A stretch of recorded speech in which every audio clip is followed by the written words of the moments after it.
Asalnya saya rasa macam saya bukanlah orang yang bagus, orang yang boleh mengupas tajuk bab berniaga ni dengan baik. Jadi bila kita rasa kita kurang bagus, kita kurang yakin lah. Sebab itu saya kata rangkam je lah dulu. Tapi selepas itu saya fikir balik, bila dah mula, janganlah tunggu bagus baru nak berkongsi.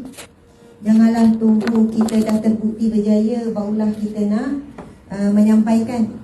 Lagi bagus kita menyampaikan ketika dalam proses, sebab kita sedang menjiwai proses tersebut. Jadi berisiko tinggi bila kita buat sharing secara live. Sebab contoh ilmu perniagaan yang kita nak bincangkan, ramai orang berniaga, pelbagai teori, pelbagai kaedah, pelbagai cara. Kadang-kadang sama-sama sifu pun dia boleh tak sefahaman. Sebenarnya sifu ni banyaklah. Sifu dalam bidang agama, sifu dalam perubatan pun macam-macam. Ini sifu dalam bab perniagaan. Masya Allah. Masih tak tengah terganggu orang ni. Kamu kena betul-betul di tengah lorong. Okey. Lagi sikit. Okey. Baik, betul. Okey kan? Saya duduk Okey Ustaz Hayat. Dia pakai jubah. Saya mula-mula tengok Ustaz Hayat. Terkeluar Ustaz. Masya Allah. Ustazah MJ dah lama. Dengan suaminya Ustaz kejap. Ustaz Azmi. Azmi ke Azmi. Masya Allah. Kan sifu-sifu kamu ni ustazah lah kan? Masya Allah. Alhamdulillah. Okey, tak mula lagi ni. Baru nak mula ya. A'udzubillahi minasyaitanirrajim. Bismillahirrahmanirrahim. Assalamualaikum warahmatullahi wabarakatuh.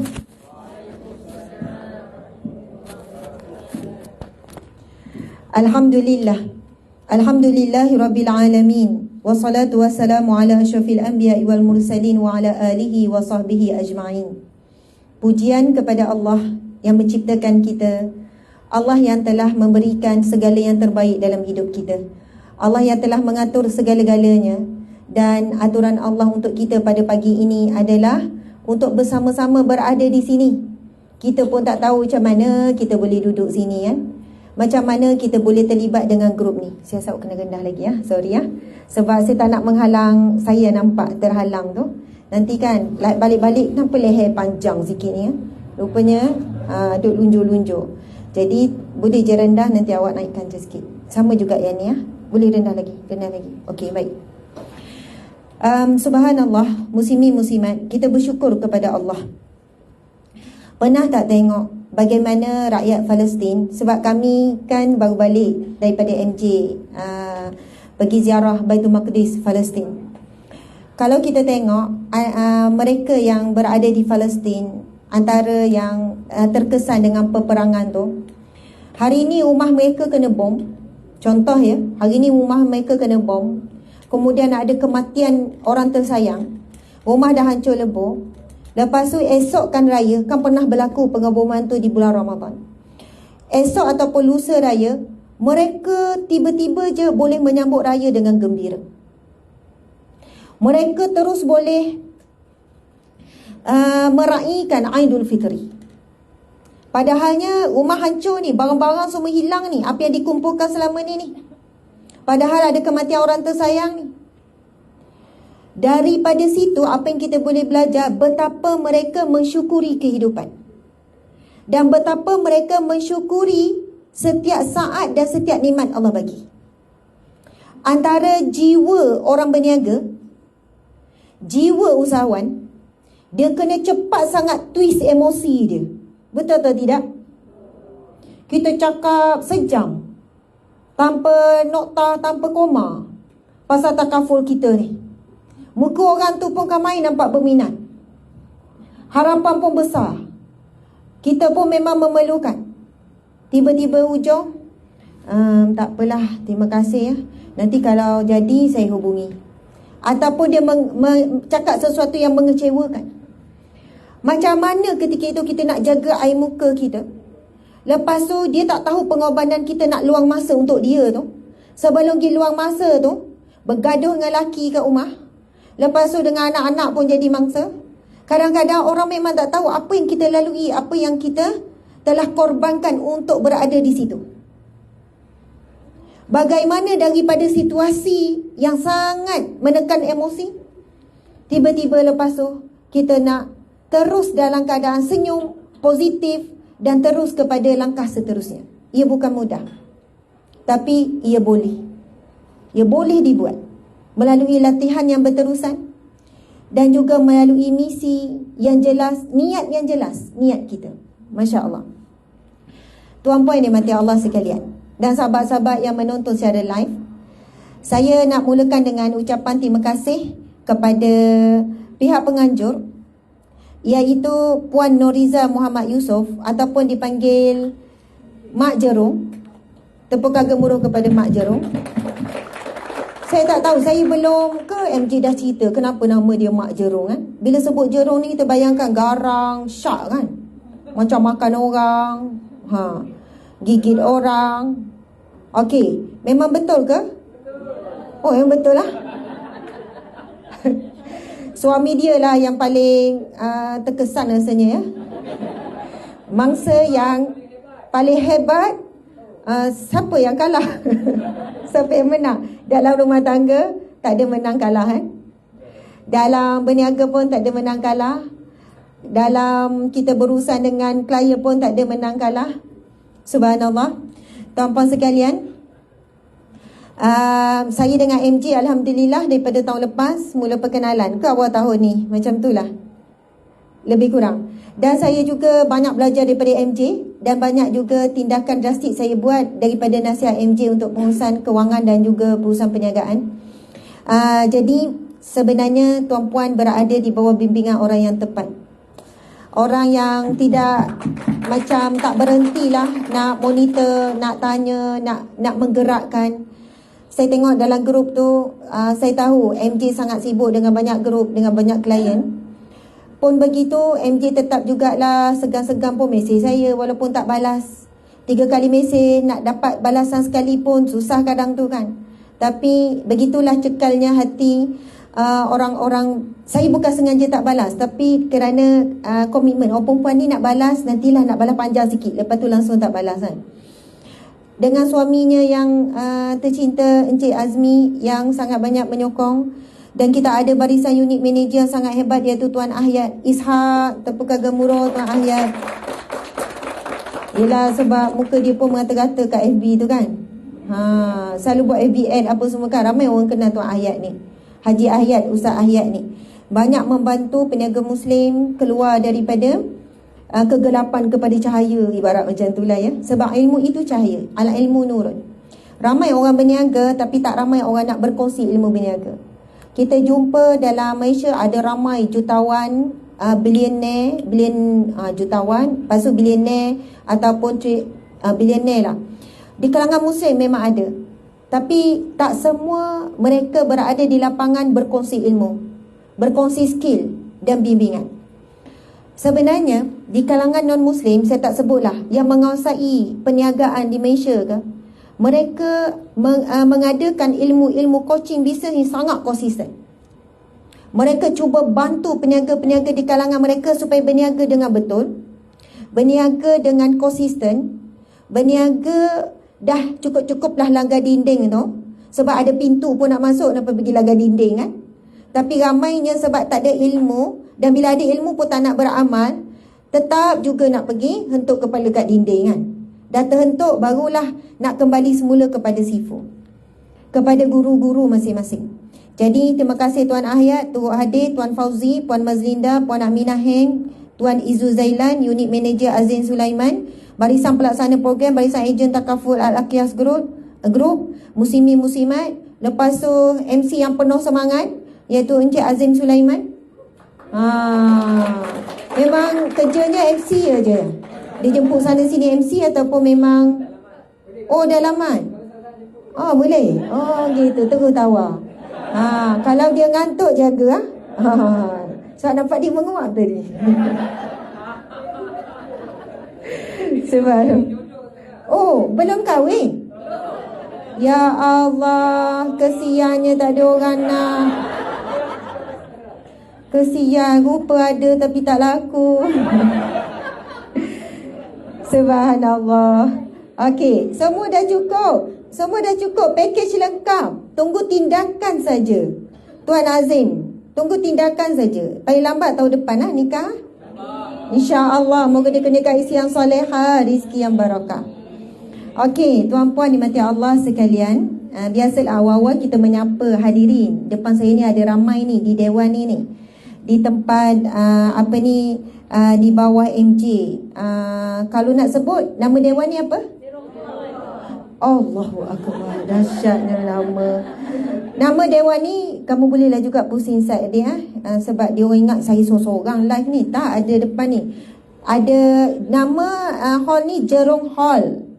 Lepas tu ada mak Jerung, lepas tu ada anak-anak Jerung. Kan? Jadi ada Jerung perempuan, ada Jerung lelaki. Jadi kalau MJ mak Jerung, suami dia bapak Jerung lah. Betul tak? Lepas tu ada yang kecil-kecil, ada anak Jerung, cucu Jerung. Tu yang kecil cucu Jerung. Tapi kita ada nenek Jerung. Tepukan gemuruh kepada mak MJ. Luar biasa lah. Saya macam terkejut tengok betul ke tak ni 2-3 kali. Mak MJ pun hadir sama duduk. Memang ejen takaful ke? Hai, dahsyat MJ suruh mak jadi ejen ni. Sampai tahap tu rekrut. Tapi sebenarnya mak MJ saya percaya datang sebab nak bagi sokongan pada anak kan. Tapi sebab nak jumpa saya kan. Gitu. Oh ni kami sama-sama pergi travel kan, Jordan ke Palestin. Kemudian sebelah tu Kak Berry kan. Namanya Barira, sama-sama. Masya Allah. Jadi terpaksa datang dan terpaksa jadi kaya lah lepas ni. Subhanallah, alhamdulillah tuan-puan yang dihormati. Jom kita mulakan tajuk kita iaitu berniaga cara Rasulullah sallallahu alaihi wasallam. Masya-Allah. Siapa dekat sini dialah majikan dan dialah staff, dialah kaki tangan, dialah kerani, dia semua angkat tangan. Dia gila jawatan, angkat tangan. Angkat tinggi-tinggi. Oh, semua. Okey, baik. Sebab tu lah kan tak daftar-daftar SSM tu. SSM dah mati tak renew sebab dia akan beri arahan. Sila renew, arahan kepada diri sendiri. Lepas tu dia bagi alasan. Nantilah. Masya Allah. Okey. Bila sebut ejen takaful, kita dah faham dah. Dia bermula dengan seorang diri dulu. Sebab dia lah ejen. Dialah yang mengatur waktu dia, disiplin diri dia, waktu bekerja dia. Hari malas, malas sedunia dia kata. Manusia berhak malas. Itu adalah sekian-sekian. Macam-macam alasan untuk membenarkan apa yang kita buat walaupun benda kita buat tu tidak benar. Sebagai disiplin orang berniaga. Bila kerja sendiri, sebelum tu saya nak tanya, siapa yang jadikan perniagaan ini sebagai sampingan? Angkat tangan. Sebenarnya sampingan, dia ada kerja hakiki. Ini sampingan-sampingan je. Okey. Tak ramai lah. Siapa yang jadikan perniagaan satu sumber rezeki utama? Memang itu punca rezeki paling utama. Okey, ramai. Lebih ramai yang jadikan perniagaan. Okey, tuan-puan dimati Allah sekalian, saya yang bercakap ni, jarang orang kenal saya sebagai seorang peniaga. Walaupun nampaklah saya elang berniaga tu. Saya lebih dikenali sebagai pendakwa. Bila MJ datang ke syarikat kami, MJ pun terkejut lah. So MJ pun baru tahu. Kami mempunyai ketika MJ datang tu 13 anak syarikat. Sindia Berhad ada lebih kurang dalam 7, selebihnya adalah enterprise. 200 staff, 130 Bumi Putra, selebihnya adalah foreigner. Kalau nak sebut list, sebab pernah lah ada orang tak percaya betul ke 13 ke main sebut je. So kita listkanlah satu-satu Sindia Berhad dan kita ada profil syarikat dan sebagainya. Kemudian lepas kita dah dapat khidmat nasihat MJ dan khidmat nasihat sekian-sekian, kita ada gabungkan syarikat enterprise. Semua kita jadikan di bawah syarikat Sindia Berhad. Dan kita ada Hijrah Empire Group Sindia Berhad. Jadi dikumpulkan di bawah grup Sindia Berhad. Okey. Perjalanan perniagaan, saya terlibat siapa? Okey. Paling awal, saya tak tahulah dekat sini, siapa dah bermula berniaga ketika umur 10 tahun?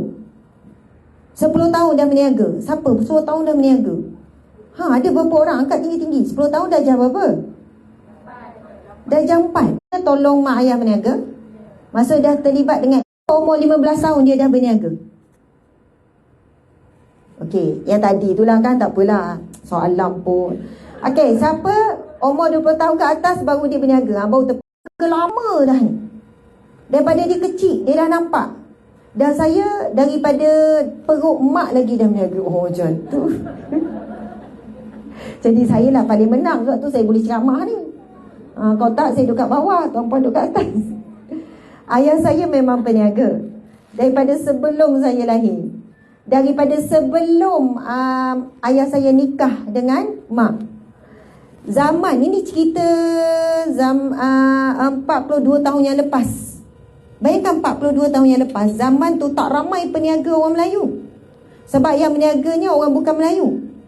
Dan ayah saya buka kedai makan 42 tahun yang lepas. Kedai makan di lokasi yang strategik, sasarannya antaranya adalah lori-lori yang lalu singgah akan makan. Daripada 1 sampailah berkembang sampai 6 buah kedai makan. Dan perniagaan-perniagaan lain lagi. Bermaksud saya lahir dari dalam keluarga dan dibesarkan dalam suasana ayah saya peniaga. Alhamdulillah ayah tu peniaga yang berjaya. Sangat berjaya. Buktinya banyaklah. Dengan staf yang ramai, dengan menguruskan sekian-sekian. Mak saya guru sains. Jadi bila ayah seorang peniaga, kita biasa dengan berniaga, kita dah terlibat aktiviti perniagaan lama. Kita dah pandai berniaga bila sekolah menengah dengan kawan-kawan. Bila masuk universiti kita pun berniaga juga. Jual novel, jual itu, jual ini. Lepas tu bila kahwin, suami keluarga bukan dari kalangan peniaga. Lepas kahwin je, macam-macam produk jual. Sampai kami keluar masuk pasar malam. Ustaz tu pun walaupun pensyarah masa tu pun kena berniaga kat pasar malam. Pergi jual keropok, buat marketing, buat itu, pergi sana, pergi sini, macam-macam. Dan kebanyakannya semua rugi. Semuanya rugi. Jual ayam, orang panggil ustazah ayam. Jual itu, orang panggil ustazah radio, jual radio Al-Quran semua tu kan. Macam-macam benda lah jual. Sampai kalau anak tengok produk, Umi pernah jual ni. Dulu Umi jual ni. Dulu duk angkut anak pergi jual. Sana sini, pergi hantar barang pada customer dan sebagainya. Jadi saya buat dalam kereta dengan suami tadi. Saya kata, kita berniaga bang, daripada awal kahwin sampai sekarang. Dan kebanyakannya yang kita berniaga tu, kita tak dapat untung. Tapi kita dapat apa? Dapat pengalaman dan dapat ilmu. Dan ilmu pengalaman ni hanya orang melalui saja. Kalau cerita, dengar, baca, kita takkan boleh memahami sebenar-benar ilmu pengalaman berniaga. Melainkan melalui. Sebab itu anda yang telah melalui berniaga daripada kecil, daripada muda umur 20, 30, walaupun tak berjaya lagi hari ini, sebenarnya anda telah berjaya mengumpul banyak ilmu dan pengalaman berniaga. Boleh tak bagi tepukan gemuruh pada diri masing-masing? Bahkan di kalangan kita ni ramainya, saya tak ada cita-cita besar, tak ada target-target, tak adalah nak jadi macam MJ, tak ada, saya seorang diri sampai bila-bila macam ni je, saya ni je. Sebab bukan semua orang ada cita-cita yang besar. Dan bukan kita nak paksa semua orang kan ada cita-cita yang besar. Bila orang tu kata, saya target saya, sales saya 1,000 sebulan. Bila dia cakap macam tu, mungkinlah ada yang semua orang target 20,000, 30,000, tiba-tiba dia 1,000 sebulan. Itulah target saya. Kita kena tepuk juga, kita kena raikan juga. Itulah target yang dia letak. Mungkin itulah kadar kemampuan dia, kadar lingkungan dia, kadar dia terdedah ilmu sebelum ini. Kalaulah semua orang bercita-cita besar, siapa nak sambut cita-cita besar tu? Siapa nak jadi pelanggan? Siapa yang ada penyokong? Tak semua orang boleh jadi pemimpin, tak semua jadi leader. Kalau tak ada follower, tak ada pengikut. Kalau semua nak dia latih jadi pemimpin, MJ ceramah seorang lah lepas tu kan? Sebab semua, jemput semua datang program kita. Maaf, saya ada jemputan ceramah juga. Saya pun bimbing orang lain juga. Contohlah. Sebab itu akhirnya saya terima. Bukan semua orang yang kita mampu adalah mendorong untuk dia jadi lebih baik berdasarkan diri sendiri. Yang penting dia jadi lebih baik untuk rekod diri dia.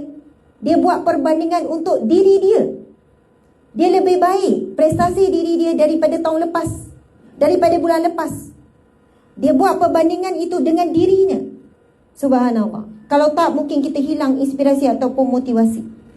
Okey, tuan-puan sekalian, saya datang tadi pun on the way, bila ustaz kata tajuk ceramah pasal perniagaan, on the way tu baru tahu tajuk ceramah. Sebab memang jadualnya tak tahulah, sangatlah padat. Kalau jadual ceramah, program pun dah padat, campur urusan perniagaan. Sebab semua tu kami juga CEO-nya, kami juga board of director-nya, dengan yayasan, dengan NGO.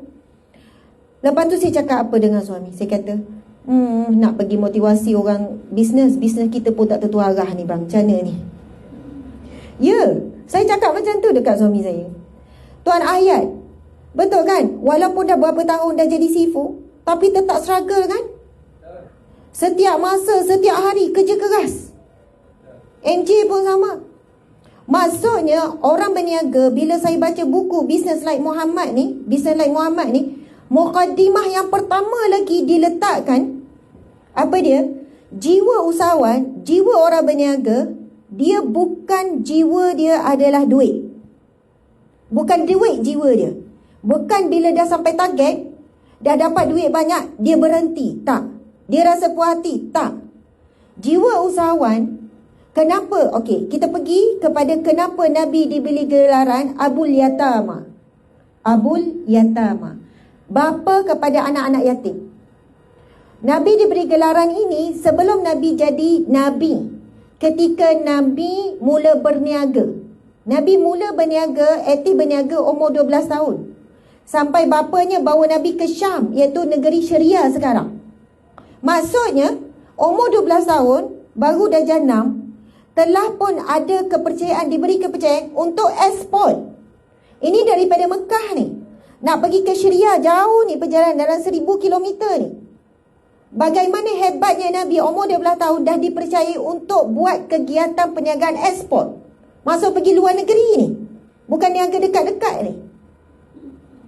Dan ketika itu, Nabi dihalang, sebab kita tahu kisah Buhairah halang sebab ada sifat kenabian.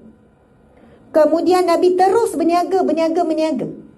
Dan sebenarnya ramai para Nabi berniaga. Ramai alim ulama berniaga. Ramai orang-orang para guru berniaga. Bahkan ada seorang, saya tak ingat kata-kata ulama yang ulama muktabar ni, dia kata, sama ada kamu bekerja, makan gaji, ataupun kamu berniaga, tetapi janganlah kamu meminta-minta. Walaupun kamu menyampaikan dakwah, kamu sibuk berceramah, kamu menyampaikan ilmu, tapi kamu tetap sama ada kamu kena berniaga ataupun kamu kena bekerja untuk menyara keluarga sekurang-kurangnya, dan jangan meminta-minta, supaya tidak berlaku fitnah kepada agama. Tak berlaku fitnah kita kepada orang Islam ni. Okey, tuan-puan sekalian, Nabi diberi gelaran Abul Yatama, iaitu bapa kepada anak yatim. Kerana perniagaan yang Nabi buat dengan Sayyidatina Khadijah, perniagaan yang sangat baju ini, fokusnya adalah bukan berapa jumlah duit dapat dan mengumpul kekayaan, tetapi fokusnya adalah untuk memberi manfaat daripada pendapatan ataupun hasil berniaga. Ramai anak yatim yang ditanggung. Tuan-puan sekalian, ada tak anak yatim yang kita tanggung belanja?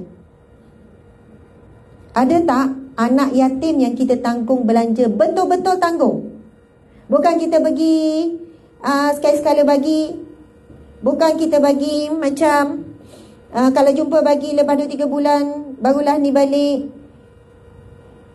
Menjaga anak yatim ataupun memberikan keperluan hidup, makan, minum, belajar, mungkin kos semuanya 500 contohnya. Yuran, dia punya belanja harian dekat sekolah, pasu pakaian mungkin 500. Subhanallah. Nabi sebut apa? Aku dengan anak yatim ibarat ini. Aku dan anak yatim ibarat ini. Nabi tunjukkan 2 jari yang duduk sebelah. Bukan ini dengan ini, tak. Tapi Nabi tunjuk 2 jari yang saling bersebelah. Maksudnya, rapatnya kedudukan Nabi dengan anak orang yang menjaga anak yatim ibarat begini. Orang yang menjaga anak yatim akan dijaga oleh Allah. Segala urusannya akan dijaga.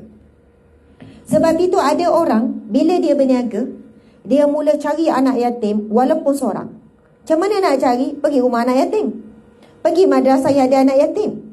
Cukup dia deal dengan guru tu, saya nak pilih seorang anak yatim yang saya tanggung sepenuhnya belanja. Yuran dia, keperluan dia, saya yang nak tanggung dia. Lepas tu bulanan bagi. Maksudnya bukan mulut, bukan orang kata asal jaga, beri sekali-sekala, tak. Menjaga anak yatim ni, jaga keperluan tu penuh. Sebab itu, bila kita cakap tentang berniaga cara Rasulullah fokus kepada apa matlamat hasil daripada berniaga untuk memberi manfaat. Dan jelasnya sampai Nabi diberi gelaran bapa anak yatim. Kita layak tak Nabi gelaran ibu anak yatim? Tak layak. Sebab kita bagi sekali-sekala ada program, kumpul banyak-banyak, bagi orang panggil sedebuk macam tu je. Bukan bagi berterusan. Kita tak layak nak diberi gelaran ibu anak yatim. Nabi sampai diberi gelaran bapa anak yatim sebab betul-betul jaga dan mencukupkan keperluan harian tu sampai anak yatim tu membesar. Subhanallah. Akhirnya perniagaan Nabi dengan Sayyidatina Khadijah berkembang. Makin ramai anak yatim yang dijaga, makin ramai asnaf fakir miskin yang dibantu. Makin banyak orang yang keluar daripada kemiskinan. Allahu Akbar. Kemudian kedua, apa yang Nabi fokus dalam berniaga? Selepas untuk beri manfaat kepada ramai orang, yang kedua adalah Nabi fokus kepada usaha yang berterusan. Usaha, buat. Saya percaya anda yang duduk ni dah banyak usaha, dah banyak buat, betul? Buat jadi, buat tak jadi, kejap-kejap jadi, ada waktu tak jadi, ada waktu jadi. Tapi terus buat kan? Sebab anda ada jiwa usahawan. Ada jiwa usahawan. Kita tengok ada orang tu berniaga berapa setahun je, dah keluar Lamborghini lah. Ke Lamborghini panggil? Dah keluar Merc lah, kita kanch lagi. Kancil. Gitu. Masya Allah. Okey, saya tahu udara pun sejuk. Kan winter ni kan? Sejuk tak? Sejuk kan? Lepas tu langsir pula macam malam je. Kan nampak macam malam ni. Sebab hitam kan, macam malam je. Mulalah rasa ngantuk. Kita bangun sekejap ya. Dik, tolong tutup. Saya pun sejuk. Rasa macam salji dah. Okey, kita bangun sekejap. Boleh? Okey, mungkin ada yang terlupa ambil nafas. Takut tak bernafas dari tadi. Jadi ambil nafas, tahan berapa saat, lepas. Boleh ya? Tarik. Saya nak berdiri dah, dik. Saya tak nak duduk. Kok saya pun tertidur juga, terpengaruh dengan dia orang. Okey. Jadi kalau tu tarik, tahan berapa saat. Saya cakap lepas, baru lepas. Boleh? Kalau kita tahan 2 minit boleh? Kalau perlu bantuan pernafasan, kita usahakan. Okey, tarik. Tahan, jangan lepas lagi, tahan. Ada yang buat-buat, padahal dia tak tarik pun. Tahan. Masa lepas, sebut Allahu Akbar. Boleh? Lepas. Masya Allah. Okey, kita kan bernafas dah lama dah. 30 tahun, 40 tahun, 50 tahun dah bernafas. Setiap saat kita tarik, lepas, dan Allah tak pernah hentikan lagi, betul kan? Dan untuk setiap helaan nafas tu pun kita belum bersyukur pada Allah. Kalau kita nak bersyukur untuk setiap nafas yang kita dapat tarik dan lepas, kita tak boleh berhenti untuk ucap Alhamdulillah. Tarik, Alhamdulillah, bernafas lagi, Alhamdulillah. Tak ada kerja kita. Maksudnya nikmat tu sangat besar. Sebab bila Allah hentikan je helaan nafas, kita akan mati. Kita tak bernyawa lagi. Sebab itu sekali-sekala kita menikmati nafas, tahan, lepas. Kali ni ucap Alhamdulillah pula. Boleh? Okey, tarik nafas. Tahan.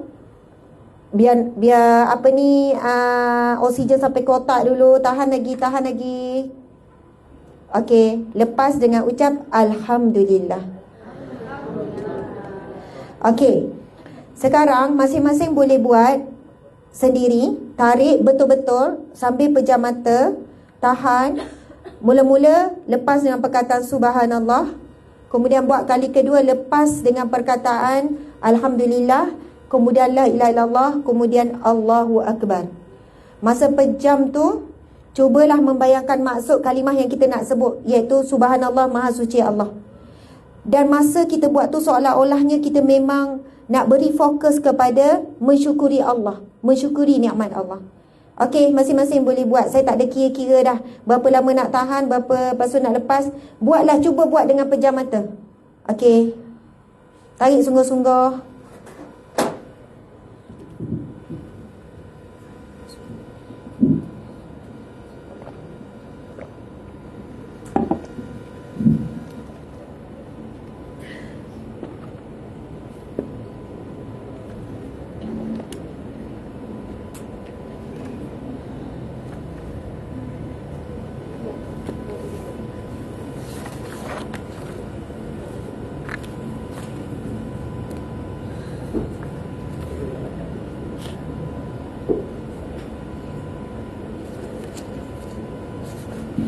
Okey, alhamdulillah. Ada yang selesai, ada yang masih dalam proses, ada yang betul-betul menghayati tu. Ke kira tidur terus pejam tu. Okey, siapa yang dah siap boleh duduk.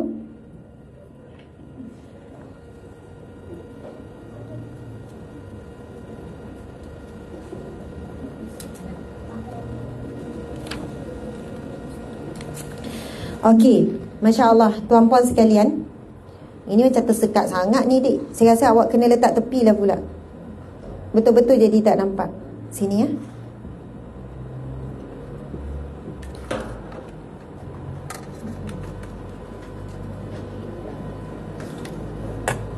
Okey.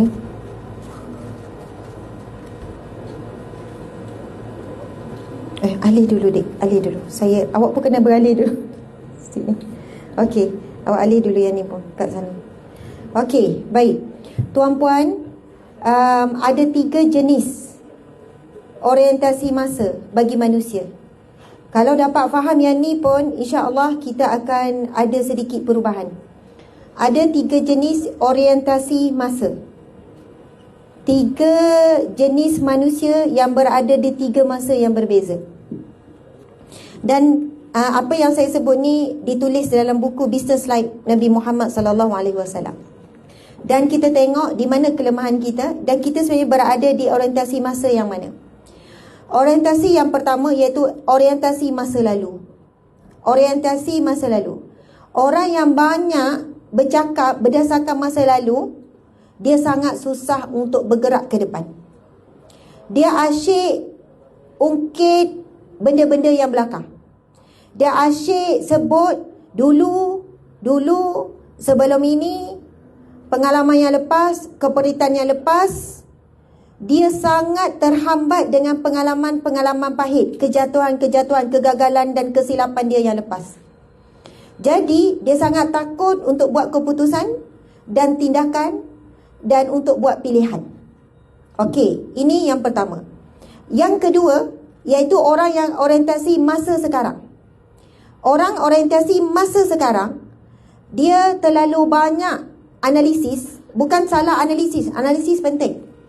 Okey, sekarang begini, hari ni apa yang kita ada. Jadi dia nak merancang akan datang, semuanya terikat dengan apa yang ada. Sekarang ni kemampuan kita gini-gini, jadi kita buat gini-gini. Ini orang orientasi, saya cakap orientasi berfikir orang berniaga ya. Kemudian ada golongan yang ketiga, iaitu orang yang orientasi masa depan.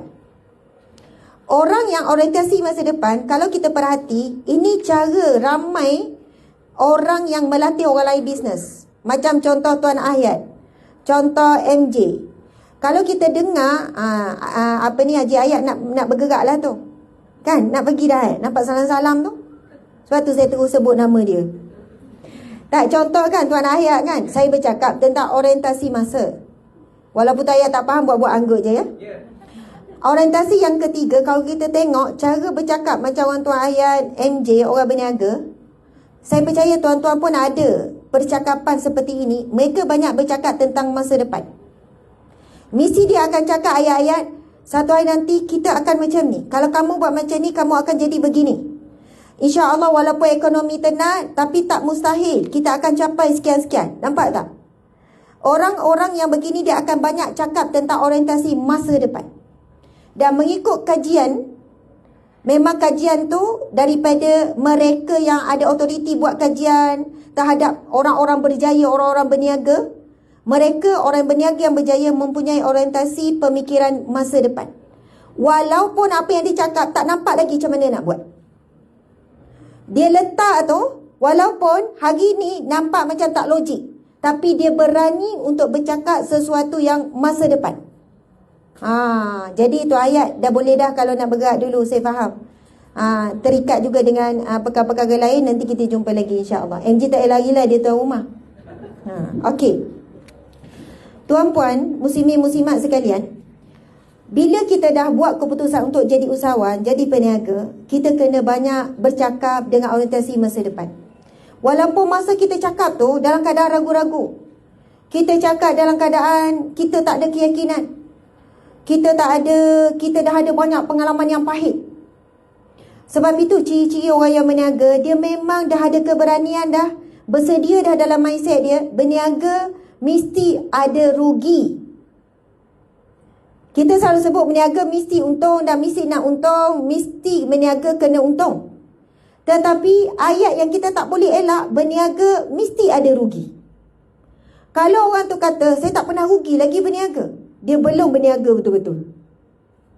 Sebab untung rugi adalah permainan dan fitrah orang berniaga. Bila ada kerugian, disitulah bertambah lagi ilmu perniagaan untuk untung yang lebih. Boleh jadi orang yang tak pernah rugi berniaga tu, dia tidak pernah mengubah ataupun menaikkan prestasi perniagaannya. Duduk tempat yang sama je. Mungkin sama ni dia jual nasi lemak 10 bungkus. Jadi, dia tak nak rugi, dia tak pernah naikkan jumlah bungkusan nasi lemak. 10 tu je. Dia kata dengan teknik tersebut, maka saya tak pernah rugi. Sebab dia tak berani mengambil risiko untuk tambahkan kepada 50 bungkus apabila nampak nasi lemak dia semakin diminati, semakin ramai pelanggan. Tiba-tiba masa buat 50 bungkus, hujan turun, langsung tak laku. Sebab itu orang berniaga jiwanya adalah memang dia bersedia untuk menerima kerugian. Kalau kita dengar ceramah-ceramah motivator bisnes, okey, saya akan kongsi, kamu tak akan rugi lagi. Kita pun, okey, dah lah rugi. Kali ni kita takkan rugi lagi. Mindset tu sangat bahaya. Saya bukan kata rugi apa yang cikgu tu cakap tak betul. Tetapi saya sendiri, kita dah berniaga berbelas tahun, berpuluh tahun, sekarang sampai syarikat banyak. Kenapa boleh bertahan? Setiap kali kami memulakan perniagaan yang baru, macam baru dalam awal tahun ni kita buka kilang perabot. Kemudian dalam tahun ni juga kita buka kafe. Dalam tahun ni juga kita ada buka syarikat. Masa kita keluar modal sampai ratus ribu, saya tak cakap daripada awal kita target untung sekian-sekian. Cuma saya sebut, saya tidak pernah mengharap keuntungan dalam tempoh yang dekat. Kalau saya letak keuntungan tempoh dekat, bila setiap bulan belum untung, rugi, saya akan give up, saya akan berhenti. Tapi saya sebut pada tim, kalau kita dapat untung berniaga dalam tempoh 2 tahun, alhamdulillah, syukur. Saya letak 2 tahun. Semua orang nak untung cepat. Kau boleh berniaga bulan tu dapat untung. Berniaga 2 bulan dapat untung. Dan bila saya sebut begitu, memang benar kilang perabot tu nak masuk setahun dah, bulan 11 ni, bulan 12 ni, masih belum dapat untung. Tapi besok kita akan buat perasmian opening untuk showroom yang ketiga. Mula-mula showroom Deluxe di Negeri Sembilan, kemudian Cawangan Melaka, esok Cawangan Nilai.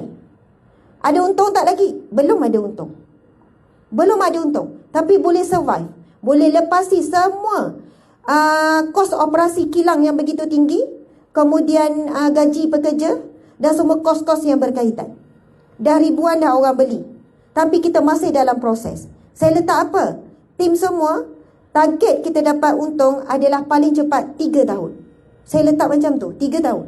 Tapi kalau dapat pada tahun yang kedua, alhamdulillah, itu nikmat, itu rahmat. Sebab itu bila result tak untung, saya tak stres. Saya stres menguruskan manusia. Menghadapi tekanan berniaga tak untung, memang ada tekanan. Tetapi tekanan tak sama dengan menguruskan manusia, iaitu mereka yang bersama dalam buat bisnes.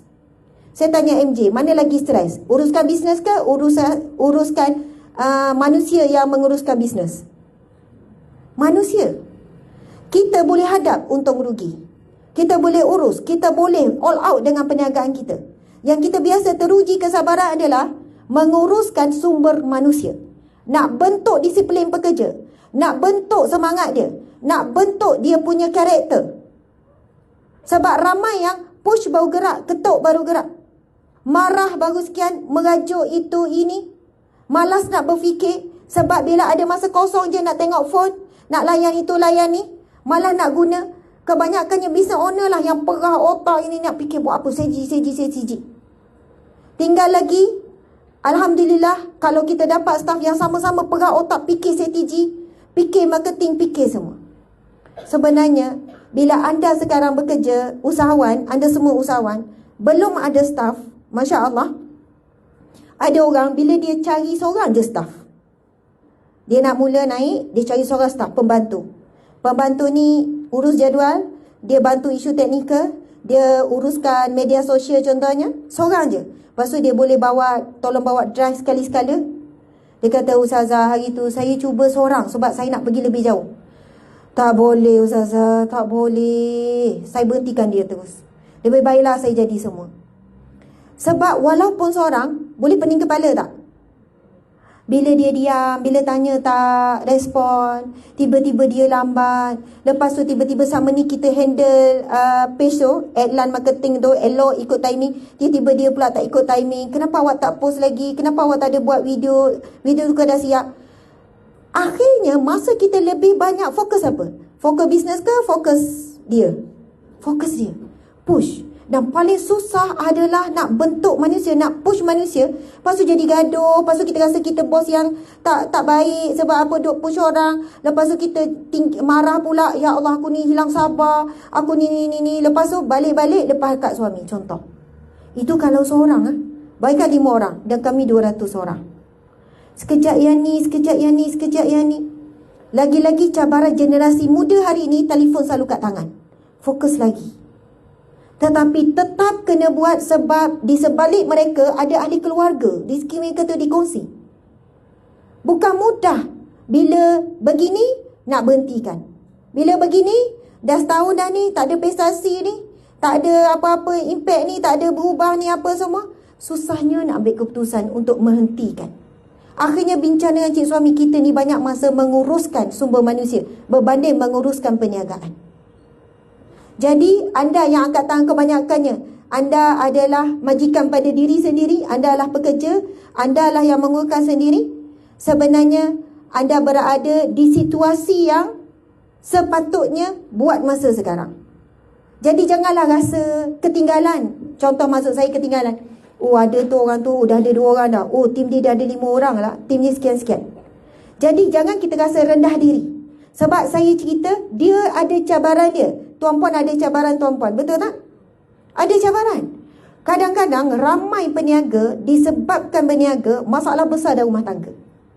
Sebab serabut berniaga ni. Nak fikir marketing, nak fikir customer, nak fikir tu, nak fikir ni. Sampai terabai pasangan, terabai anak. Lepas tu mulalah kita akan balik. Kadang-kadang keluar ayat, abang, semua benda saya nak fikir. Saya nak kena tu, nak handle ni. Balik saya nak ini lagi. Awak yelah, awak kerja makan gaji je, awak balik awak dah tak fikir dah. Saya klien mesej malam-malam. Lepas tu ini lagi, media sosial kena ni. Betul atau tidak saya cakap ni? Kadang boleh jadi gaduh sebabkan pengurusan-pengurusan yang mana kita bawa balik sampai ke rumah. Sampailah kita minta pasangan faham, pasangan pula tak boleh nak faham sebab dia tak duduk di tempat kita. Dia cuba faham. Okey, tak apa, awak buat ni. Awak tak boleh rasa apa yang saya rasa. Awak tak nampak apa saya nampak. Awak tak fikir apa saya fikir. Wah, kan? Keluarlah ayat-ayat macam tu kan. Bila melancong, suka sekejap habis melancong. Awak duit melancong tu daripada mana? Daripada takaful kan? Awak sedar tak betapa besarnya takaful tu? Contoh. Jadi masa saya buat takaful tu, gelak tepuk-tepuk kawan sebelah kan. Awak kenalah support saya bila saya jumpa klien kat luar tu. Awak masaklah kat rumah, awak jaga anak betul-betul. Gana tu kan. Panas. Kenapa ni macam Ustaz? Sebab ayat-ayat tu pun biasa saya keluarkan. Daripada kita mula berniaga kan, dulu-dulu pergi jual tu, pergi jual ni, Masya Allah. Gitu. Tak, maksudnya konflik yang anda hadapi, bila saya sebut 1-2 je konflik, nampak tak semua orang macam buat melalui perkara yang sama. Kita bukan keseorangan melalui konflik. Kita kena ingat selalu apa yang kita lalui dalam struggle kita berniaga dan rumah tangga dengan anak-anak dilalui oleh semua orang sebelah-sebelah kita. Cuma dia orang buat macam maintain. Dekat Facebook macam bahagia kan. Semua okey, pergi melancong, tiba-tiba pegang handbag baru kan. Sekian-sekian update gambar. MG pun sama juga tu. Kan, dengan suami dia. Bukan tak gaduh tu, saya dengan suami saya. Tapi dalam satu perhubungan, kalau berkawan, kalau tak gaduh, bukan kawan. Bila berkawan, boleh gaduh, lepas tu boleh kawan balik, dia akan jadi kawan yang rapat, kawan yang sejati. Sebab diri kita yang sebenar keluar masa bergaduh tu. Adik-beradik, adakah adik-beradik tak bergaduh? Dia kecil-kecil dah pandai bergaduh. Siapa ajar dia bergaduh? Kalau kita kata, budak ni bergaduh bersungguh-sungguh, lepas tu dia boleh main sama-sama pula kan? Laki bini, kalau tak bergaduh, dia belum jadi laki bini. Pelik kalau tak ada bergaduh.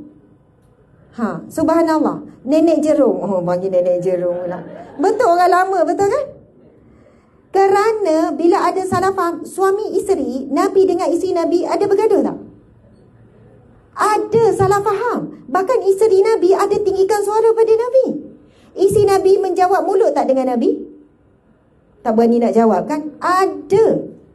Buku-buku kisah kajian terhadap rumah tangga Nabi. Sayyidina Umar, satu hari Sayyidina Umar, isteri dia ni bukan orang biasa-biasa ni, orang garang ni.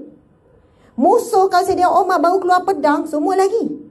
Sayyidina Umar masa nak pergi hijrah daripada Mekah ke Madinah, tak ada siapa musuh yang halang. Yang lain-lain nak pergi hijrah Mekah ke Madinah, bersembunyi-sembunyi pergi dalam kumpulan yang besar. Sayyidina Umar macam mana? Dia pergi dekat Kaabah, dia pun berkata, siapa yang nak anak lelaki, siapa yang nak kematian anak lelaki, ataupun nak isterinya jadi isterinya jadi balu, ataupun nak ibu dia meratapi kematian dia, ataupun nak anak-anak dia jadi yatim, maka halanglah saya nak pergi ke Madinah ni. Faham tak? Dia punya cabaran. Siapa-siapa yang nak isteri jadi balu, anak jadi yatim, dan ibunya meratapi kematian dia, cubalah halang saya nak pergi berhijrah ni. Punya berani. Tapi bila pindah ke Madinah, isteri dia mula menjawab. Kita menjawab tak dengan lelaki? Orang lelaki, isteri menjawab tak? Siap. Tak. Sebab belum kahwin. Dah kahwin.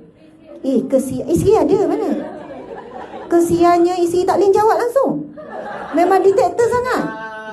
Pernah tiba-tiba pernah, tapi ngeleng. Tak, saya nak bagi tahu, selisih faham, bergaduh, suami isteri normal. Jangan terus kalau bergaduh, terus judge diri kita terus.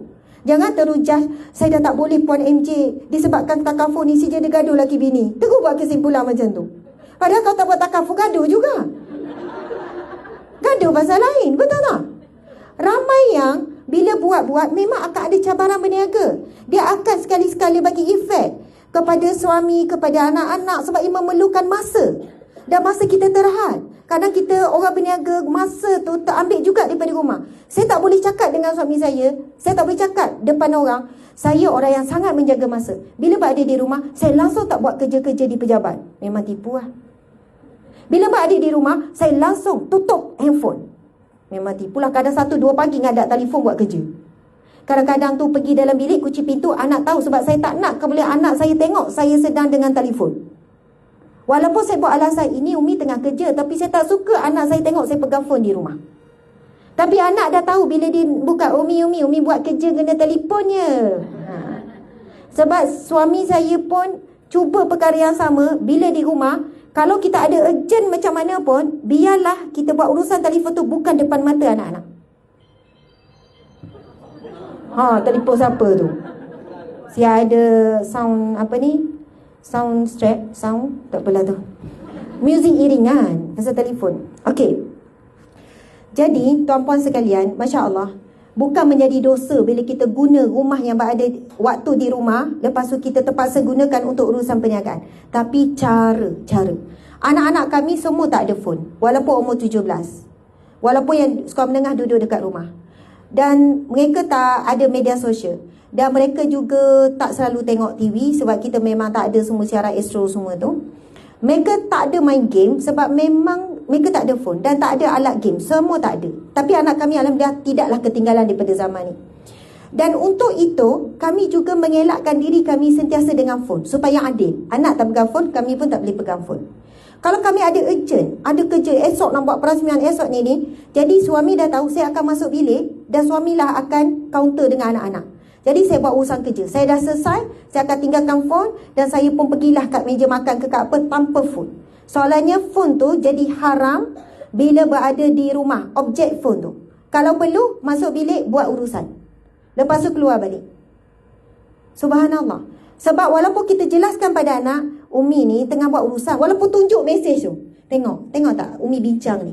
Tapi tetap mata dia terakam dalam memori, Umi Abi selalu dengan phone. Faham tak? Sebab apa yang kita cakap, apa yang dia dengar tidak sekuat itu melekat dalam otak, melainkan apa yang dia lihat. Kita cakap macam mana pun, tapi dia lihat tangan kita phone. Lepas tu kita marah bila dia orang main phone. Apa phone pegang phone? Sambil kita pegang phone. Apa phone main phone? Apa ni? Kalau dia boleh menjawab, mama lagi lah asyik dengan phone je. Orang main phone kejap marah. Tapi suara tu dalam. Akhirnya dia memberontak, dia simpan-simpan. Tetapi selepas itu dia bukan reject teguran tu je, dia reject juga teguran-teguran kita yang lain. Sebab terjejas dah kita seolahnya orang yang bercakap, orang kata cakap tak serupa bikin. Cakap lain, buat lain. Itu satu tips lah. Walaupun tajuk saya bukan berkaitan dengan keluarga, tapi tak boleh lari tekanan keluarga, perusahaan keluarga dengan perniagaan. Betul atau tidak? Masya Allah. Jadi kalaulah kita dengan suami tak minat berniaga, tak suka, tak nak ambil tahu pun pasal apa yang kita buat, takaful semua ni. Bila balik, kita terpaksa ada guna masa. Klien ni pula orang bekerja, tak minat bincang waktu kerja, malam baru dia boleh reply. Kita betul-betul terambang, boleh tak? Setengah jam saja saya nak handle ni.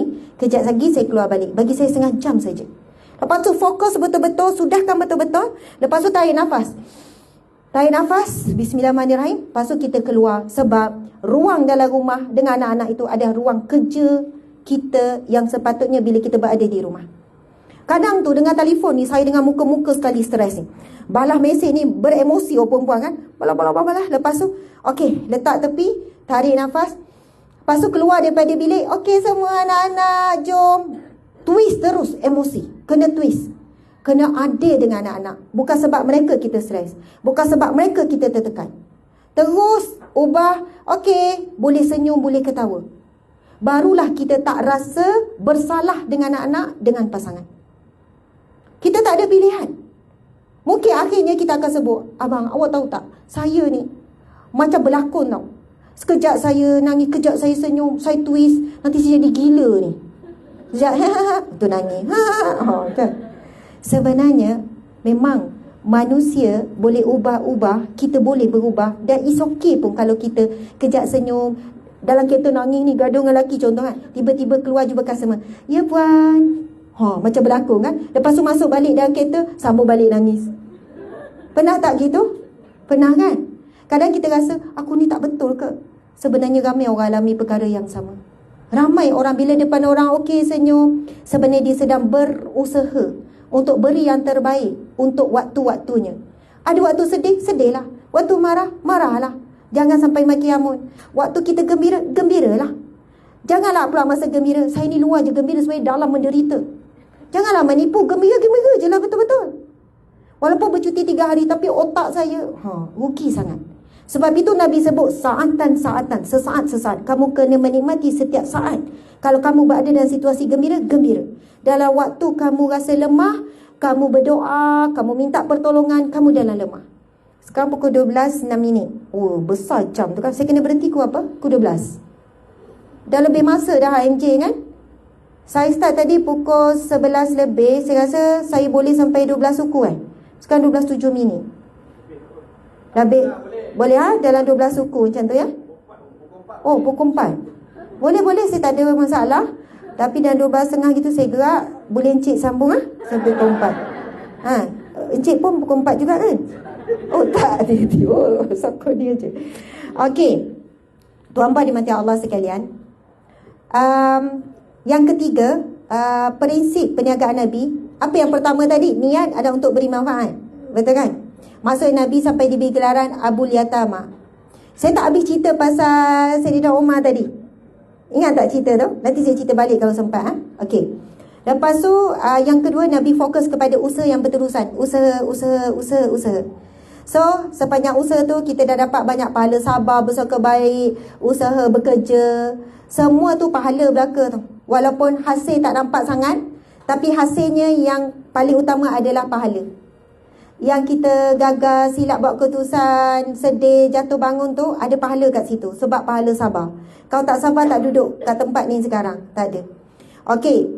Kemudian, yang ketiga, Nabi sangat mengutamakan pelanggan. Mengutamakan pelanggan. Dalam 3 hari lepas, sampai hari ni saya ingat lagi customer service tu. Saya kami ni adalah kursi urut kat rumah, tapi yang simple sangat, itu pun orang hadiah.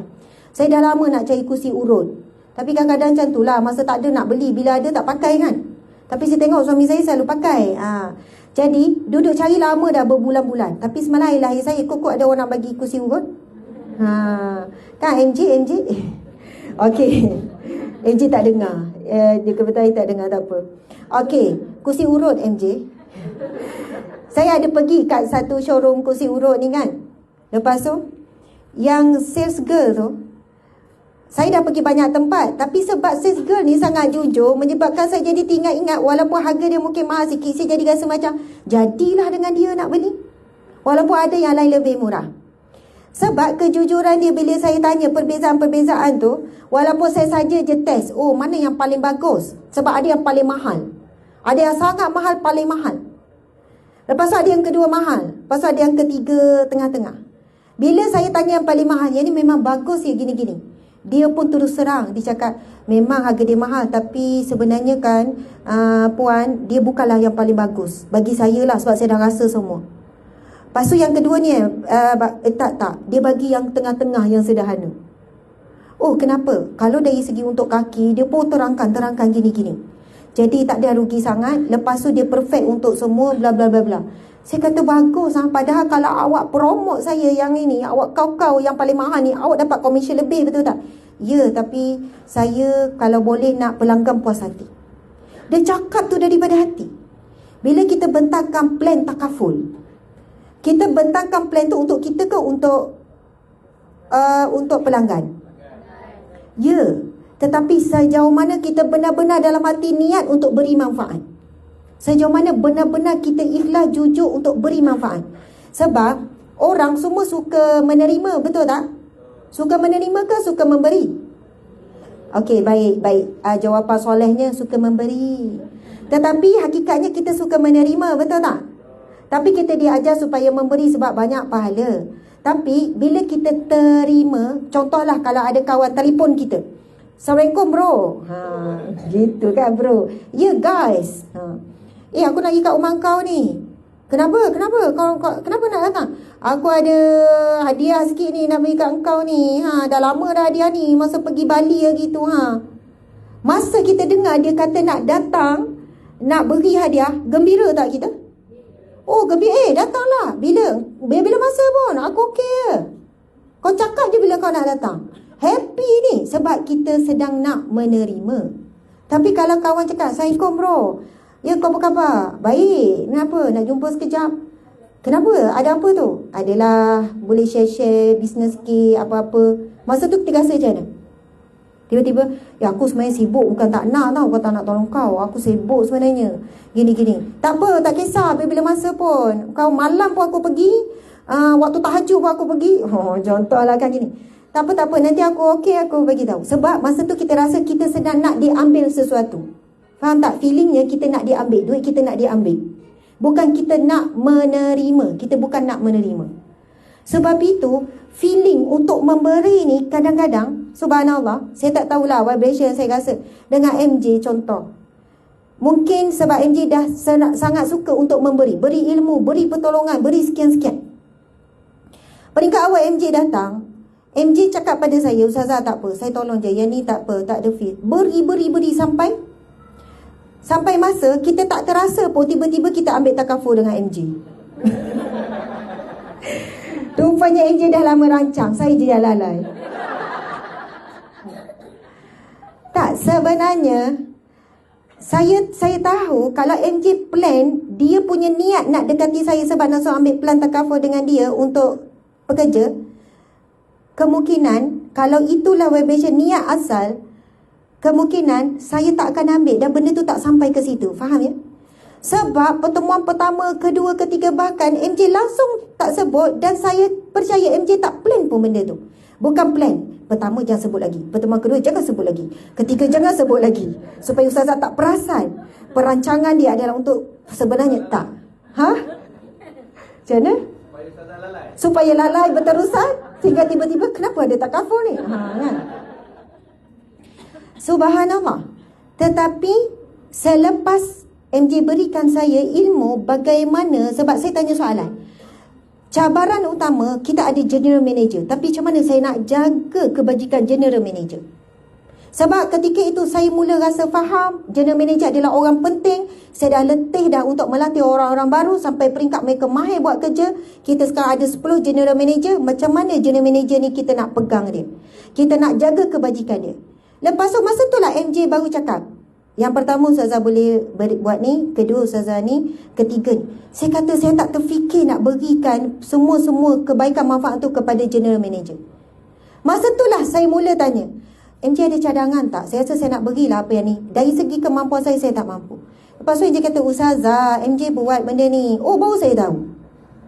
Subhanallah. Tetapi sebab itu contohlah, kalau anda nak ziarah kawan, niat utama ziarah, gembirakan dia. Lepas tu nanti kemungkinan lah keikhlasan kita tu yang susah nak jaga hati tu. Keikhlasan kita nak ziarah, nak hubung silaturahim tu. Lepas tu kawan pula tanya bila dah nak balik, kau buat apa sekarang ni sebenarnya? Aku ada buat sikit-sikit lah takaful. Kenapa tak cakap awal-awal? Dia pula yang offer nak. Faham tak? Oh, kalau macam tu tak apa, nanti adik-adik aku belum lagi kot sekian-sekian. Faham tak maksud saya?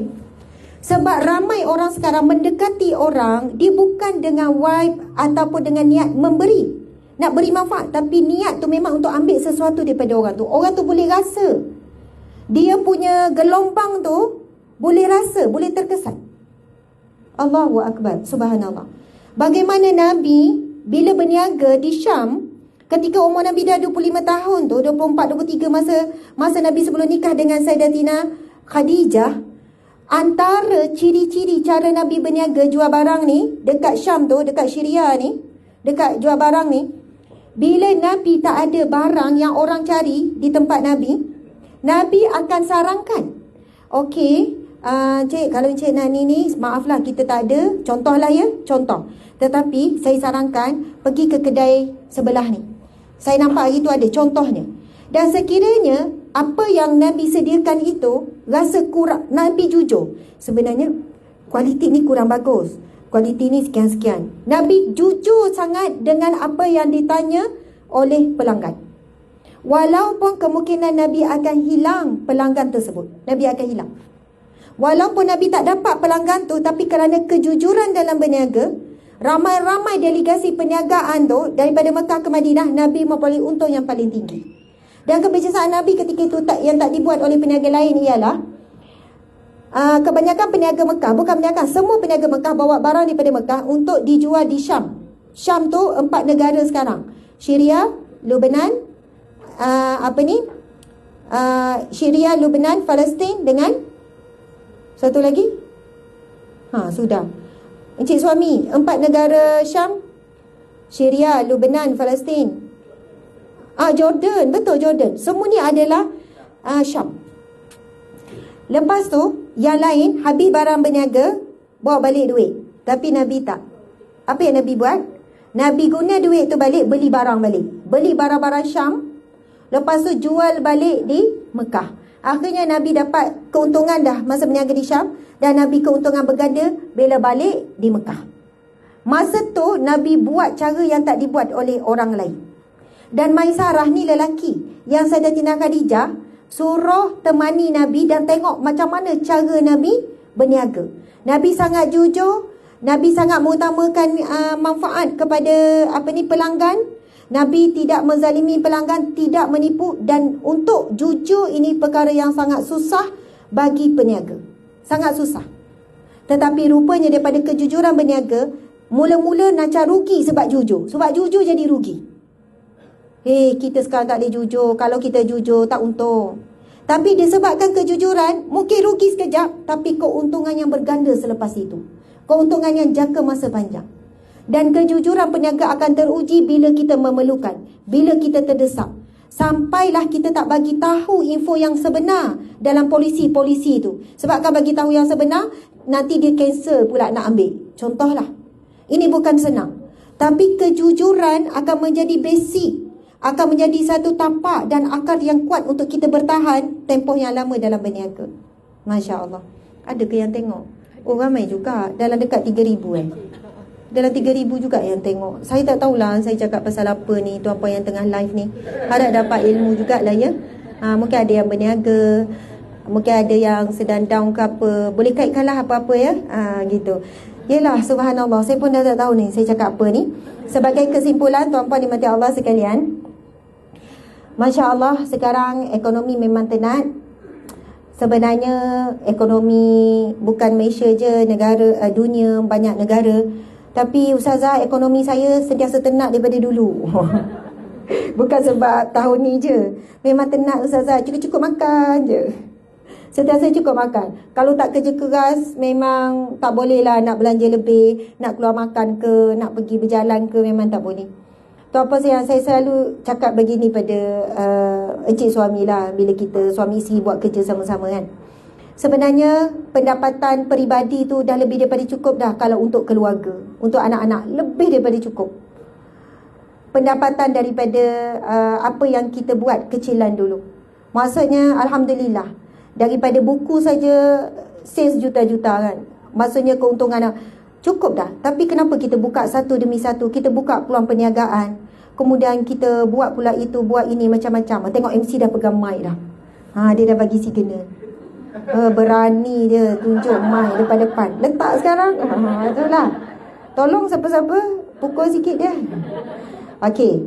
Jadi tuan-puan sekalian, kadang-kadang saya kata boleh jadi sebab apa Allah buat kita struggle selalu. Kalau dulu kita berjuang masa anak kecil, kerja macam-macam nak cukupkan sebab anak ramai. Maksudnya makan gaji saja tak cukup sebab kita nak pendidikan yang lebih untuk anak-anak. Lepas kita dah rasa cukup, tiba-tiba Allah beri kita tanggungjawab untuk sediakan ruang pekerjaan sampai 200 orang. 200 orang mewakili 200 keluarga. Kalau kali ahli keluarga, maksudnya dah ribuan orang yang sama-sama cari kerja bersama dengan kita. Sebab, saya kata sebab kalau dulu daripada cukup, tiba jadi tak cukup sekarang. Setiap bulan tak cukup. Kami kena ada paling kurang 450k untuk semua kos operasi. Premis dengan utility dengan staff semua. 450k kurang, paling kurang. Kalau dulu kau dapat 40k, hidup selesa tak 40k sebulan? Selesa. Memang kami boleh pun capai. Maksudnya walaupun tanpa staff, tanpa perniagaan yang banyak-banyak. Maksudnya okey, selesa. Tetapi bila kita buka untuk cari rezeki yang ramai, 450k susah sangat nak capai setiap bulan. Sangat susah. Jujur saya cakap, lusa nak bayar gaji. Ini 23 kan? Kami masih tak cukup dan 150k. Semua benda dah gadai dah ni. Semua simpanan, semua yang ada semua dah gadai dah ni. Setiap bulan kita struggle sebab nak cukupkan 20 bulan, mesti semua pekerja dapat gaji. Dan bayar gaji bukan minimum. Bayar gaji sampai orang main gaji. Ustazah, gaji staff sangat tinggi saya bagi. Sebab saya tahu yang ni ada anak 5 orang, yang ni kerja anak 3 orang, yang ni walaupun bujang tapi tanggung adik-beradik. Saya tahu semua staff ni ada tanggungan. Jadi saya tak boleh nak bagi walaupun SPM gaji rendah. SPM macam gaji diploma. Diploma macam ijazah. Ijazah macam ada master. Tapi saya cakap apa? Kenapa Allah ikat kita tak boleh nak hidup kebebasan kewangan? Sebab Allah tahu kalau kita ada kebebasan kewangan, boleh jadi kita akan jadi orang yang lalai. Kita jadi orang yang menghabiskan masa dengan sesuatu yang tidak beri manfaat. Akhirnya masa kita ketat sangat. Ketat mencari rezeki bukan untuk diri, tapi untuk orang lain. Ketat sangat, kena kerja keras cari rezeki untuk banyak keluarga, bukan untuk keluarga kita dah. Sebab itu, orang yang berniaga fikir untuk diri sendiri, dia tak termasuk dalam golongan apa yang akan dibangkitkan wajah bercahaya. Saya akan bacakan satu hadis Nabi. Nabi bersabda, barang siapa yang mencari rezeki untuk dirinya supaya dia tidak meminta-minta, dan untuk ahli keluarganya, dan untuk membantu orang yang memerlukan. Nabi sebut 3. Dan untuk membantu orang yang memerlukan, dia akan dibangkitkan di mahsyar kelak dengan wajah yang bercahaya ibarat bulan purnama. Besar. Sebab itu saya kata, sebab apa Allah minta kita bekerja sentiasa, kerja keras. Orang kata kenapalah teruk sangat kerja, umur macam ni. Bukanlah tua sangat, maksudnya level-level ustazah ni tak patut buat kerja macam ni. Pagi sampai malam, buat live pagi, buat live tengah hari, sampai pukul 1-2 pagi duduk jual barang, galeri apa semua. Orang tak tahu struggle kita apa. Tetapi hadis itu menjadi motivasi saya. Sebab Nabi sebut apa? Barang siapa yang cari rezeki yang halal untuk dirinya, untuk keluarga, dan untuk membantu orang lain, maka dia akan dibangkitkan di mahsyar kelak dengan wajah yang bercahaya ibarat bulan purnama. Sebab itu kejayaan sebenar bisnes Nabi Muhammad SAW. Dan kita tahu Abdul Rahman bin Auf antara jutawan, bukan jutawan, dia trilioner ataupun bilioner ataupun zilioner. Zilion tinggi lagi kan. Sangat kaya raya. Saidina Osman. Semua mempunyai ciri bisnes yang sama. Bisnes mereka adalah untuk beri manfaat selama yang mungkin. Kalau kita tengok orang-orang yang dah berada di atas, tiba-tiba dia nak train orang lagi. Nabi Muhammad, Nabi kita pun train orang lain. Nabi kita pandai berniaga, handal berniaga. Nabi juga train orang lain untuk pandai berniaga. Inilah jiwa usahawan. Dia bukan hanya nak berjaya seorang-seorang. Dia nak ilmu dia tu, apa yang dia dapat, pengalaman dia tu, kalau kesalahan, dia tak nak orang lain lalui kesalahan yang sama. Kalau dia buat, dia dah jumpa cara yang betul berniaga, dia nak orang lain pun terus dapat cara yang betul. Jadi tinggal lagi kita nak follow, nak ikut. Masya Allah. Dan MC, saya minta izin saya sambung sikit cerita Saidina Umar tu. Nak tahu cerita tu? Kan isteri Saidina Umar melawan, menjawab. Saidina Umar terkejut isteri menjawab. Tak tahulah pasal apa, tapi isteri menjawab. Faham tak? Saidina Umar cakap macam ni, isteri jawab. Saidina Umar cakap, isteri jawab. Selalu berlaku kan pada para suami kan? Sampai mati kutu nak jawab. Kutu tak ada tapi mati juga. Macam, aduh ada jawapan kan. Lalu Saidina Umar pun cakap apa? Saidina Umar kata macam ni, kamu sekarang dah pandai menjawab macam perempuan-perempuan Madinah. Sebab budaya masyarakat di Madinah, orang lelaki dia lebih lembut. Jadi orang perempuan ni macam, orang kata macam lebih berkuasa dalam rumah tangga. Macam orang kata suami kat Madinah ni takut pada isteri. Tapi di Mekah berbeza. Di Mekah kalau suami cakap suami kalau nak keluar rumah langsung tak cakap kat isteri pun, itu adalah kebiasaan penduduk di Mekah.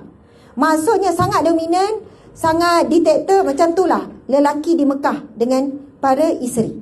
Dan ini dalam catatan sejarah memang ada cerita. Contoh Sayyidatina Asma, bila Abu Jahal tanya, mana bapa kamu masa peristiwa hijrah? Asma jawab apa? Bila masa lelaki Mekah bagi tahu dia nak pergi ke mana. Padahal dia tahu mana ayah dia. Tapi bila masa lelaki Mekah ni bagi tahu kalau nak ke mana. Padahal dia tahu. Dia tak cakap saya tak tahu sebab menipu. Cuma dia jawab bila masa lelaki Mekah nak pergi mana-mana, cakap dekat ahli keluarga. Jadi isteri ni, bila Saidina Umar kata, kenapa kamu menjawab sama macam wanita-wanita Madinah menjawab suami mereka? Lalu jawab isteri Saidina Umar, jangan tanya saya, isteri Nabi pun menjawab. Tengok, jawab lagi kan? Bukan saya je, isteri Nabi pun menjawab. Bahkan isteri Nabi ada meninggikan suara. Lalu bila Saidina Umar dengar, dia terkejut. Sebab anak dia ada salah seorangnya isteri Nabi. Siapa? Hafsah binti Umar. Dia terus pergi jumpa Hafsah, anak dia. Lalu Saidina Umar pun tanya, wahai anakku Hafsah, benarkah ibu kamu cerita dekat ayah ada dekat isteri Nabi yang boykot tak bercakap dengan Nabi, merajuk sampai satu hari? Ya, benar. Benarkah ada isteri Nabi yang menjawab? Ya, benar. Adakah ada isteri Nabi yang sampai meninggalkan suara? Ya, benar. Lepas Saidina Umar pun kata, wahai Hafsah, kamu jangan buat begitu. Kalau kamu nak apa-apa, kamu minta dengan ayah. Kalau kamu tak puas hati dengan Rasulullah, kamu jumpa luah pada ayah. Betapa dia takut anak dia ni termasuk salah seorang. Apa-apa ayah lah, ayah lepas dekat ayah. Kalau nak beli apa-apa sekian ke ni, minta dengan ayah. Subhanallah. Kemudian Sayyidina Umar tak puas hati, dia pergi jumpa Ummu Salamah pula. Wahai Ummu Salamah, betulkah ada di kalangan isi Nabi? Tahu tak Ummu Salamah jawab apa? Wahai Umar, kenapa kamu nak sibuk rumah tangga orang lain? Terdiam Sayyidina Umar. Tetapi bukan nak bagi tahu perbuatan tersebut perbuatan yang baik, bagus, perlu dicontohi. Nak sebut itu lumrah dalam rumah tangga. Bila adanya suami isteri boleh saling menjawab, bukan menjawab, saling berbincang. Kadang bincang tenang, kadang bincang tegang, betul kan? Kadang jawab ni, jawab ni, jawab ni. Maksudnya mereka tidak menyimpan apa yang mereka rasa, tetapi mestilah dikeluarkan dengan cara yang baik, dengan cara yang baik. Okey, tuan-puan sekalian, siapa yang ada keluarga kat sini angkat tangan? Ada pasangan, ada keluarga, kebanyakan ada. Tak pedik. Tapi mungkin ada juga yang mungkin bapa tunggal, ibu tunggal, wallahualam, tapi kebanyakannya ada keluarga. Apa yang kita usahakan? 2 minit. InsyaAllah 2 minit saya betul-betul berhenti. Oh, lama juga kat 12.30. Okey. Apa yang kita usahakan sekarang, kita sebut adalah untuk keluarga. Betul tak? Untuk keluarga. Kita kerja keras untuk keluarga. Kita buat itu, buat ini adalah untuk keluarga. Cuba tanya betul-betul, adakah benar untuk keluarga ataupun untuk kepuasan peribadi kita? Adakah memang sebab untuk diri kita? Itu adalah memang impian besar diri kita. Okey, yang tu kena settle diri sendiri.